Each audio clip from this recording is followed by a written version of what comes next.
immerse yourself into the world of Creepy Man. He's waiting for you. Some legends never die. They wait in the fog, in the woods, and in the silence between footsteps. In the heart of Japan, nestled against the foot of Mount Fuji, lies a forest whispered about in fear. Okigahara. Some call it the Sea of Trees, others call it something else. The Hell. But for one Tokyo University student named Sora Tanaka, it would become the backdrop for a chilling encounter with something more ancient than myth, more terrifying than death. This is Japan's most terrifying urban legend, a woman with a surgical mask who asks just one question. Do you think I'm pretty? Answer wrong, she kills you. Answer right, she might kill you anyways. Her name is Kuchisake-Onna. And once you see her, there is no escape. It began as a school assignment. Sora Tanaka, a 22 years old student from Tokyo University, had traveled to the rural town of Okigahara for a photography assignment. Forests, shrines, folklore. She needed visuals that screamed ancient Japan. Instead, what she got was a nightmare wrapped in flesh and silence. By the time she realized she had missed the last bus, the town had started to go quiet. Not in the peaceful pastoral way, but the kind of quiet that feels like a warning. Her phone had no signal. The battery was dying fast. Locals had closed their stores. Even the vending machines near the bus stop were flickering, half dead like the streetlights. She walked to the only open shop, a rundown 7-Eleven, with a single old man behind the counter. He watched her with hollow eyes as she asked about nearby inns or guest houses. He didn't blink. He said slowly, "There's only one, but you should not walk there. Not at night, especially not alone." She gave a nervous smile. "Why?" she asked. He didn't smile back. He said, "She walks this road, looking for someone who'll answer the wrong way." Before Sora could ask what he meant, he slid a pack of hard candies across the counter. "For safety," he whispered. The air grew colder as she walked. Fog curled around her legs like fingers. Her camera bag felt heavier with every step.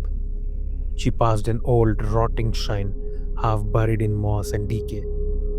Tiny eyeless dolls hung from it by red thread, rain-soaked and lifeless. The silence was deafening. Then, footsteps. Behind her, slow and measured. Sora turned. Nothing. But the fog had thickened. She could barely see 10 feet ahead. A shadow shifted on the road. A woman, maybe. And then, a voice. Too close. "Watashi kire." Sora jumped, whirling around. There she stood.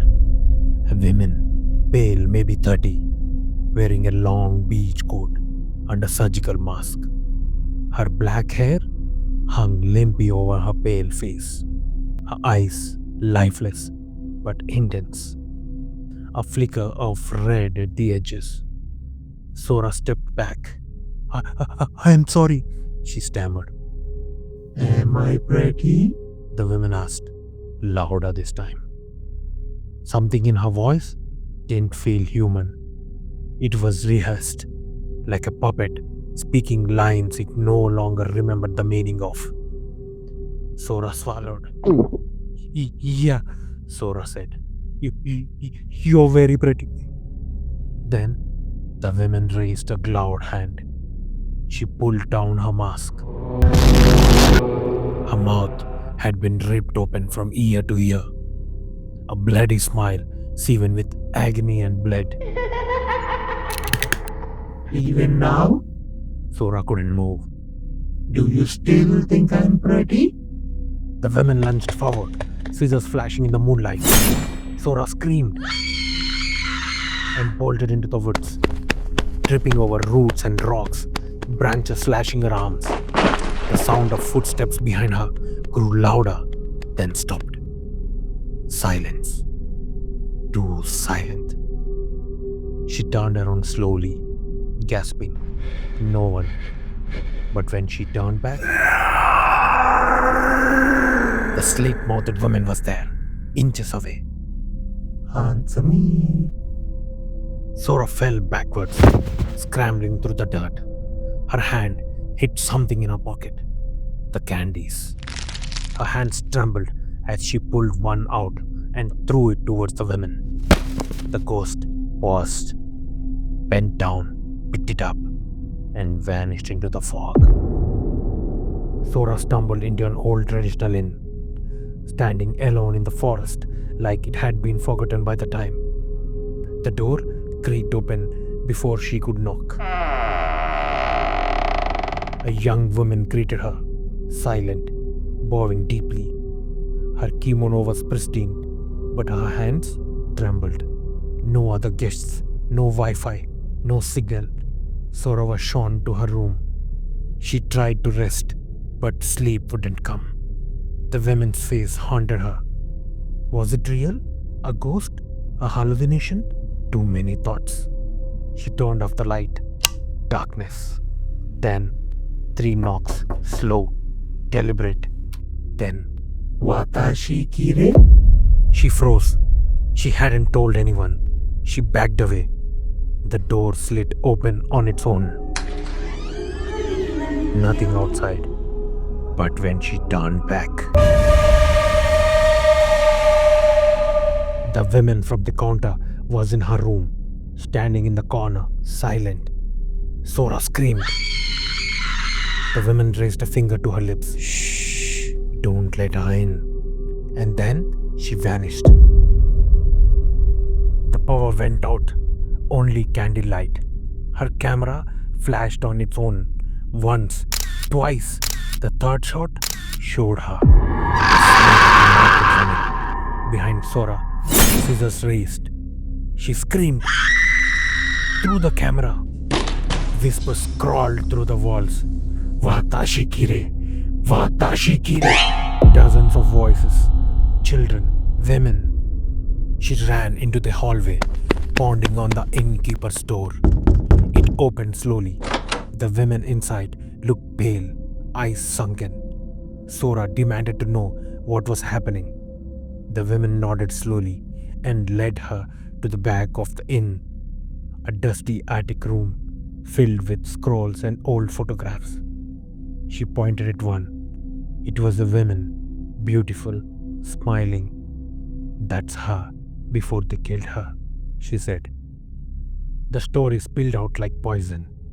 Centuries ago, in the very village, a vain woman had an affair with a samurai. When her husband found out, he cut her face open from ear to ear, screaming, "Now who will think you are beautiful?" She bled to death, but her spirit lingered, twisted by rage and shame, seeking vengeance. If you answer her wrong, she kills you. If you answer right, she still might, unless. She handed Sora a mirror and a single strip of red cloth. You must show her who she is, not who she was. It was 3 a.m. and the fog started rolling in. The whisper grew louder. Watashi kire. This time, the voice came from inside the room. Sora turned. The women stood there, but now she was not alone. Multiple versions of her, some wearing kimonos, some school uniforms, some with eyes missing, all with the same mouth, the same question. Do you think I'm pretty? Sora screamed and held up the mirror. The ghost stopped, looked into it. She saw her face for the first time. Not beautiful, not ugly, just empty. Then, horrible, soul-tearing screams. As the room went black, a wind howled through the inn like a typhoon, shattering windows and slamming doors. When the light returned, they were gone. All of them. 6 months later, Sora's story went viral. Podcasts, paranormal blogs, even local news. But something wasn't right. She changed. She stopped doing photography. She wore long sleeves even in summer. And always a surgical mask. When people ask her why, she just smiles. Too wide, too long. And sometimes she whispers, "Do you think I'm pretty?" And if they hesitate, she reaches into her bag for a pair of rusted scissors. In the space between myth and memory, evil waits, waiting to be seen, waiting to be believed. So the next time you find yourself alone on a foggy road and a stranger asks you a question, answer carefully, because some lies can save your life. If that story gave you chills, imagine what's coming next. Did you enjoy diving into Japanese most terrifying urban legend? Then don't forget to hit that like button. Share this video with your fellow horror lovers. And most importantly, subscribe for more spine-tingling tales every week. Your support helps keep the shadows alive.